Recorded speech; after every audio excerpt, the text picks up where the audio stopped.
On ne peut le rater.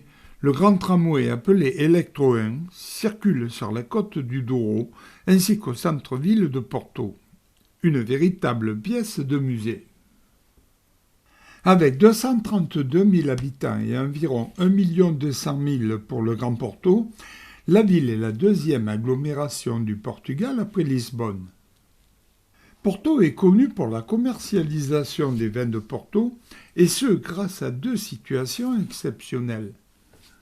La première, son implantation à bordure du fleuve Douro. Grâce à ce dernier, le transport du vin a été privilégié par voie fluviale. Deuxième avantage, son port situé en bordure de l'océan Atlantique est donc une position favorable à l'exportation par voie maritime. Cela a longtemps favorisé les exportations vers la Grande-Bretagne, client privilégié de ce délicieux breuvage. Aujourd'hui, le vin de Porto est très connu et est exporté dans le monde entier. Notre visite de Porto a été d'assez courte durée. En effet, il était difficile de s'y garer. Nous avons néanmoins apprécié les quelques moments passés à découvrir les quartiers connus de la ville.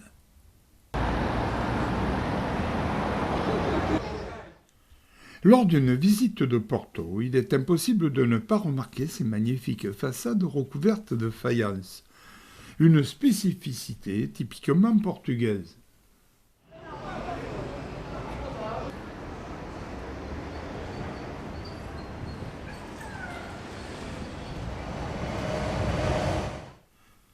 Le rire est à l'honneur dans le jardin de la Cordoaria, où l'on peut découvrir des sculptures amusantes et intrigantes. On peut y voir 13 personnes assises sur des bancs répartis en 4 groupes, riant les uns des autres. J'avoue avoir mis du temps avant d'en comprendre le sens. Ayant quitté la ville, nous nous sommes rapprochés des rives du Douro. Nous avons découvert ce jour-là la présence de bateaux de croisière fluviale. Ces derniers remontent le fleuve au départ de Porto. Nous avons ensuite poursuivi notre route et découvert de magnifiques plantes richement fleuries. Après quelques kilomètres, nous nous sommes arrêtés afin de visiter cette magnifique église, à l'intérieur entièrement recouverte de céramique.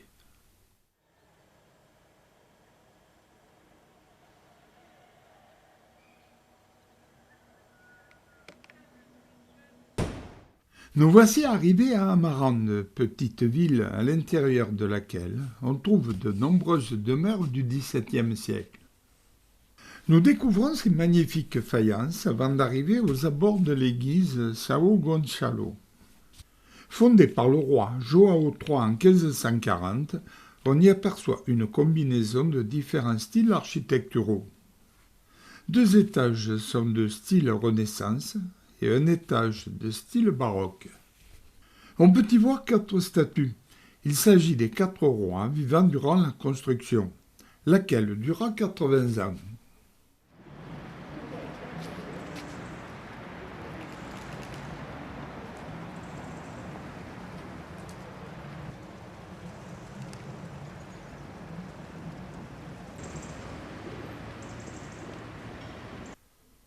Ouvrage incontournable d'Amarante, le magnifique pont traversant le Rio Tamega. Il s'agit d'un pont en arc plein cintre. Pont routier, ce dernier fut construit en granit vers la fin du XVIIIe siècle. Ce dernier est le symbole de l'héroïque résistance des habitants face aux troupes napoléoniennes le 2 mai 1809.